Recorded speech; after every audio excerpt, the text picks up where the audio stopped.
अच्छा, अगर कोई शख्स फौत हो जाए और उसकी कोई औलाद ना हो तो उसकी विरासत किसके पास जाएगी और उसकी तकसीम का क्या बेसिकली रेशो होगा?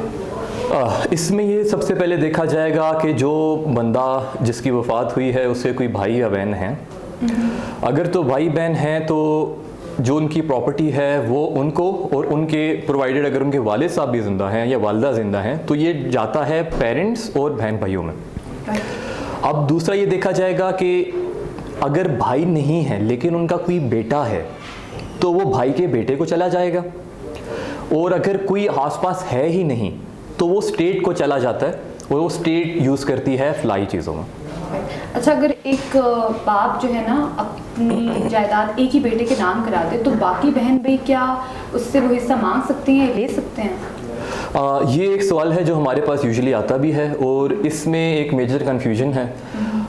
इस हद तक कि हमारे वकील हजरात में भी ये कन्फ्यूजन है कि आप दो वकील भी आपको एक बात कहते हुए नज़र नहीं आएंगे। इसके साथ में इसमें ये भी ज़रूर ऐड करना चाहूँगा कि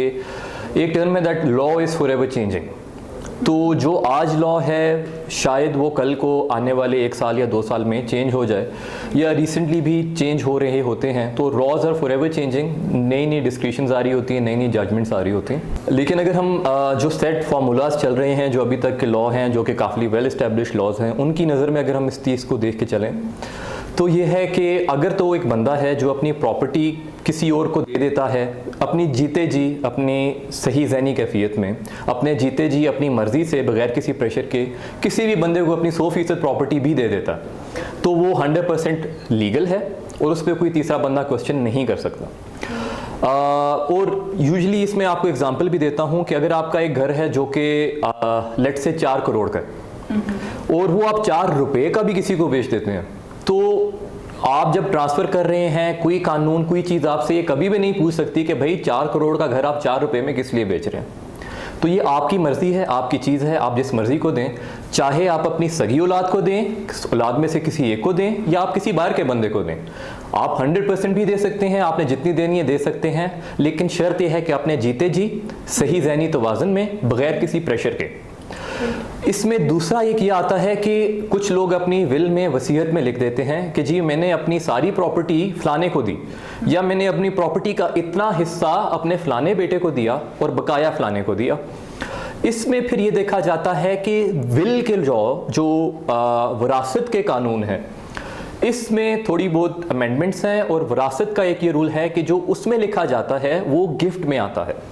अब इसमें ये आता है कि एक इंसान अपनी प्रॉपर्टी या जो उसका जो भी जमा पूंजी जो उसके सोर्सेज हैं, रिसोर्सेज हैं,